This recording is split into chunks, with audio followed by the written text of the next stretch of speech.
વડોદરામાં માંજલપુરમાં ફરી એકવાર લહેરાવશે ભાજપનો ભગવો। બ્રેકિંગ ન્યૂઝ આવ્યા। પેટા ચૂંટણીમાં ભાજપ ઉમેદવાર સતીશ પટેલનો વિજય થયો છે। 28,000ની જંગી લીડથી સતીશ પટેલ ચૂંટણી જીત્યા। માંજલપુર બેઠક પર ભાજપનો દબદબો યથાવત રહ્યો છે। ચૂંટણીમાં જીત સાથે જ ભાજપનો જશ્નનો માહોલ। ચૂંટણીમાં જીત બાદ સતીશ પટેલે ટીવી9 સાથે વાતચીત કરી। યોગેશ પટેલના અધૂરા કામો પૂર્ણ કરવાની તેમણે વાત કરી। તો યોગેશ પટેલ કે જેમનું અવસાન થયું છે ને ત્યારબાદ માંજલપુર બેઠક ખાલી પડી હતી, તેમના જેટલા અધૂરા કામ છે તે પૂર્ણ કરવાની પણ તેમણે ટીવી9 સાથેની વાતચીતમાં જણાવ્યું છે।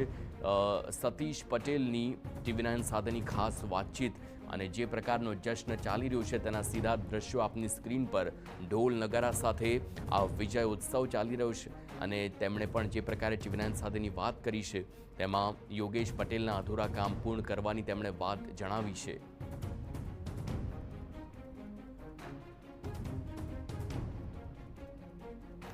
તો માંજલપુરમાં ફરી એકવાર જે પ્રકારે ભાજપનો ભગવો લહેરાયો છે અને ત્યારબાદ 28,000 મતથી જે પ્રકારે વિજય થયો છે, ભાજપનો દબદબો યથાવત આ બેઠક પર જોવા મળી રહ્યો છે। આ જોઈ રહ્યા છો આપની સ્ક્રીન પર વિજેતા ઉમેદવાર સતીશ પટેલ કે જે માંજલપુર બેઠક ખાલી પડતા તે ચૂંટણી લડ્યા અને તેમનો વિજય થયો।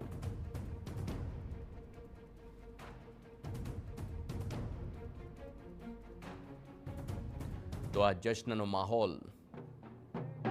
ભવ્ય વિજય થયો છે। પ્રજાના મતદારોનો ખૂબ ખૂબ આભાર માનું છું। અમારા પ્રદેશ નેતૃત્વ, કેન્દ્ર નેતૃત્વ પર આભાર માનું છું। આ સીટ હર હંમેશા ભારતીય જનતા પાર્ટીની રહી છે અને પ્રજાજનોએ ફરીથી પુરવાર કર્યું છે કે આ કમળ અને ભારતીય જનતા પાર્ટી માંજલપુરનો ગઢ છે એ એમને સાચવી રાખે છે। એમનો હું હૃદયપૂર્વક આભાર માનું છું। કઈ વસ્તુનો પ્રાયોરિટી? ભારતીય જનતા પાર્ટીનો કાર્યકર હર હંમેશા કાર્ય કરવામાં, પ્રજાના સુખ દુઃખમાં અને છેવાડાના માનવીના કામ કરવા માટે પ્રેરિત છે। એ અમે કામ ધપાઈશું। તો પેટા ચૂંટણીમાં કારમી હાર બાદ ભીખારબારીનો પણ આરોપ છે। મને ચૂંટણી હરાવવા સરકારી મશીનરીનો દુરુપયોગ થયો તેમ જણાવ્યું છે। ચૂંટણીમાં આચારસંહિતાનો સરેઆમ ભંગ, સામ દામ દંડ ભેદથી કોઈ પણ ભોગે મને હરાવવાનો પ્રયાસ થયો। મંત્રીઓ સહિત આખી સરકારી મશીનરી મારી વિરુદ્ધ ઉતારી દેવાઈ।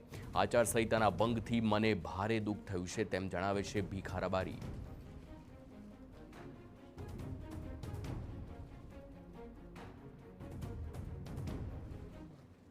બધી રીતે આખી મશીનરી મારા વિરુદ્ધમાં કરી દીધી અને જે ભય પેદા કરી દીધો એ તો જવા દો, પણ આચાર સંહિતાનો સરેઆમ ભંગ કર્યો। ખેસ પહેરીને નીકળ્યા, ઢોલ નગારા, આ એમને જે કારસા કર્યા એને લીધે જે મારા મતદારો હતો મતદાન પણ ઓછું થયું, ગભરાઈ ગયા, માર્યા મારા કાર્યકરોને। કે આખા જે લોકશાહી રીતે ચૂંટણી લડવી જોઈએ લડી શક્યા નથી। મને ન્યાય મળ્યો નથી।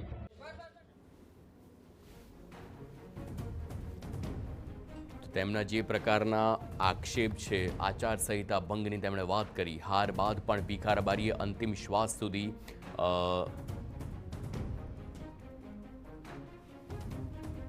એટલે જે આચારસંહિતાનો ભંગ કર્યો છે અને મને ભારે દુઃખ છે। હું તો જનતાની વચ્ચે રહ્યો છું। મારી 50 વર્ષની કારકિર્દી આ વડોદરા શહેરની અંદર અને મારા મત વિસ્તારની અંદર મેં આપી છે, સેવાઓ આપી છે અને હું પણ મારા મરતા સુધી આ જનતાની હું સેવા કરતો રહેવાનો છું। તો અંજલિ ઓઝા લાઈવ જોડાઈ ગયા છે વડોદરાથી। અંજલિ, આ મોટી જીત કહી શકાય કારણ કે આ ભાજપના દબદબાવાળી બેઠક હતી ને આ જ બેઠક ભાજપે યથાવત રાખી છે અને હવે યોગેશ પટેલના જે અધૂરા કામ છે તેને પૂર્ણ કરવાની વાત કરવામાં આવી છે। શું વધુ અપડેટ્સ મળી રહી છે?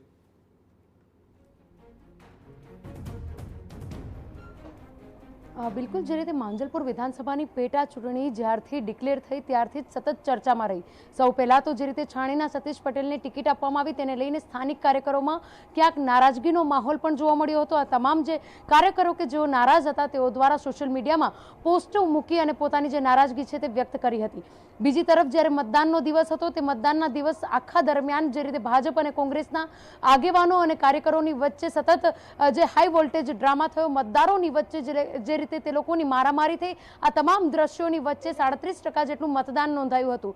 તમામ જે 82,000 મતદાનો જે થયા હતા 82,000 મતદાનની જે મતગણતરી થઈ તેની અંદર કુલ 30,499ની લીડથી ભાજપના ઉમેદવાર સતીશ પટેલને જીત મળી છે।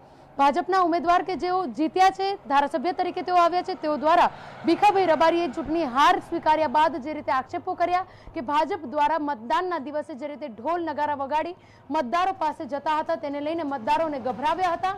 આ સમગ્ર વાતને સતીશ પટેલે નકારી કાઢી છે. તેઓ દ્વારા એવું પણ કહેવામાં આવ્યું કે જે રીતના ચૂંટણી પંચના નિયમો છે તેને આધીન જ કરવામાં આવ્યું છે, પરંતુ ભીખા રબારીએ એક સ્ટેટમેન્ટ એવું પણ આપ્યું છે કે જ્યાં સુધી જીવતા રહેશે ત્યાં સુધી લોકોની સેવા કરતા રહેશે. સૌથી પહેલા જ્યારે ભાજપ દ્વારા યુવા ઉમેદવારની જે પસંદગી છે તે કરવામાં આવી, કોંગ્રેસ દ્વારા પ્રખર કોંગ્રેસી રહે અને કોંગ્રેસના ઉમેદવાર ફોર્મ પરત નાખે છે તેવા એક ઉમેદવારનું નામ નક્કી કરવાનું હતું, જેના માટે ભીખાભાઈ રબારીની પસંદગી કરવામાં આવી. ભાજપ દ્વારા સંપૂર્ણ પ્રચારના દિવસો દરમિયાન કેન્દ્રીયની ટીમ હોય, પ્રદેશની ટીમ હોય કે સ્થાનિક ધારાસભ્યો હોય, કાઉન્સિલરો હોય, તમામની જે ફોજ છે તે માઇક્રો પ્લાનિંગ થકી એક એક શક્તિ કેન્દ્ર, એક એક બૂથ સુધી પહોંચાડવામાં આવ્યા હતા, જ્યારે કોંગ્રેસનું જે પ્રચાર છે તે નીરસ દેખાતો હતો. આ તમામની વચ્ચે જ્યારે મતદાન થયું, મતદાન નીરસ જોવા મળ્યું હતું, 37% મતદાન.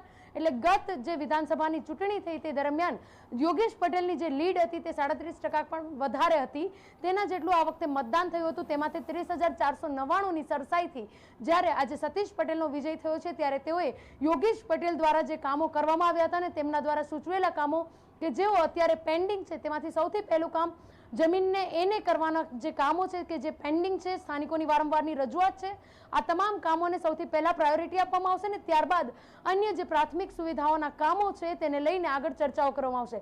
પરંતુ સૌથી મહત્વની વાત એ પણ છે કે ઘણી વખત સ્થાનિકો દ્વારા, સ્થાનિક મતદારો દ્વારા એવા પણ પ્રશ્નો ઉઠાવવામાં આવ્યા કે જ્યારે ધારાસભ્ય છે તેઓ છાણી રહેતા હોય તો અહીં આગળ પોતાના કામ કેવી રીતે કરશે. તો તેને લઈને સતીશ પટેલે એક જે પોતાનો ખુલાસો કર્યો હતો, કહ્યું હતું કે જે દિવસે તેઓ ધારાસભ્ય બનશે ત્યારબાદ તરત બીજા દિવસથી તેઓ દ્વારા કાર્યાલય અહીંયા આગળ શરૂ કરવામાં આવશે. માંજલપુરના જે મતદારો છે તેઓ દ્વારા એટલી જ માંગણી હતી કે તેઓના જે પેન્ડિંગ કામો છે, તેઓના જે બાકી રહેલા કામો છે, આ તમામ કામો વહેલી તકે પૂર્ણ થઈ અને તે જ પ્રકારે સતીશ પટેલે અત્યારે આશ્વાસન આપ્યું છે અને હાલ તેઓનું વિજય સરઘસ નીકાળી અને જીતની ઉજવણી ભાજપના કાર્યકરો અને આગેવાનો કરી રહ્યા છે. આભાર અંજલિ સમગ્ર માહિતી બદલ. તો હવે જોવું એ રહેશે કે આવનારા સમયમાં કયા પ્રકારની કામગીરી કરવામાં આવશે, તેની પર સૌ કોઈની નજર, કારણ કે આ બેઠક યોગેશ પટેલની હતી.